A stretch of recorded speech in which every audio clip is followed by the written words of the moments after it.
আজ তোমাদেরকে আরেকটি নতুন গল্প শোনাতে চলে এলাম। একদিন রুক্মিণী রাত্রেবেলা খাবার শেষে শ্রীকৃষ্ণকে এক গ্লাস গরম দুধ এনে দিয়েছিলেন। সেই দুধটা এতটা পরিমাণ গরম ছিল যে শ্রীকৃষ্ণ খেয়ে গলা যন্ত্রণা হতে শুরু করে গলাতে, এবং তিনি সঙ্গে সঙ্গে রাধে বলে চিৎকার করে ওঠেন। এই কথাটা শুনে রুক্মিণীর খুব দুঃখ হয়েছিল। তিনি শ্রীকৃষ্ণকে প্রশ্ন করেছিলেন, আচ্ছা প্রভু, আমি তো আপনার স্ত্রী, তাহলে আপনি আমার নাম না নিয়ে রাধে বলে কেন চিৎকার করে উঠলেন?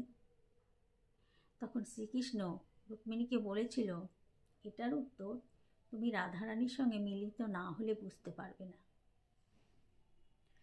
তখন রুক্মিণী আর অপেক্ষা না করে পরের দিনই চলে গিয়েছিলেন রাধারানীর সঙ্গে দেখা করতে, এবং এর উত্তরটা কি সেটা খুঁজে বার করার জন্য।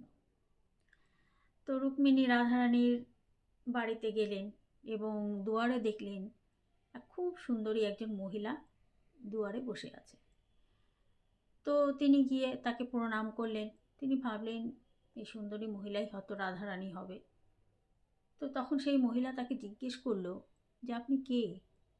তখন রুক্মিণী বললেন, আমি শ্রীকৃষ্ণের স্ত্রী। তখন তিনি বললেন, আপনি কি রাধারানীর সঙ্গে দেখা করতে এসছেন? তখন রুক্মিণী বলল, হ্যাঁ, আপনি তো রাধারানী। তখন তিনি বললেন, না না, আমি তো রাধারানী নই, আমি রাধারানীর দাসী। আপনি যদি রাধারানীর সঙ্গে দেখা করতে চান তবে আপনাকে এইরকম 7টি দরজা পার হতে হবে এবং আমার মতন 7টি দাসীকে পার হতে হবে, তারপরে আপনি রাধারানীর সাক্ষাৎ পাবেন। তো যাই হোক, রুক্মিণী তার কথা শুনে 7টি দরজা বের হলো এবং 7টি সুন্দরী সুন্দরী দাসীদের পার হলো। তখন তিনি মনে মনে ভাবলেন, তার দাসীরাই এত সুন্দরী, তাহলে রাধারানী কত না সুন্দরী হবেন। তো এই ভাবতে ভাবতে তিনি 7টি দরজা পার করলেন। তারপরে তাকে রাধারানীর সামনে নিয়ে যাওয়া হলো। তো তিনি রাধারানীকে দেখে প্রণাম করলেন এবং প্রণাম করে রাধারানীকে কিছু বলতে যাবেন যে কেন আপনাকে শ্রীকৃষ্ণ রাধে বলে ডেকে উঠল। বলতে যাওয়ার সঙ্গে সঙ্গে তিনি তাকিয়ে দেখলেন তার শরীরে বড় বড় ফোস্কা পড়ে আছে।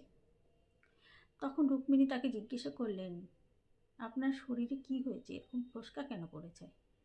তখন রাধারানী বললেন, কালকে যে তুমি প্রভুকে গরম দুধ দিয়েছিলে সেটা তিনি সহ্য করতে পারছিলেন না, সেই জন্য তার যন্ত্রণাটা আমি আমার শরীরে ধারণ করেছি।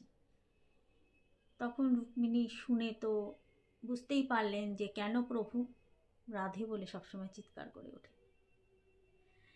তো যাই হোক বন্ধুরা, আমরাও কিন্তু অনেক সময় অনেক ক্ষেত্রে রাধে রাধে বলে উঠি।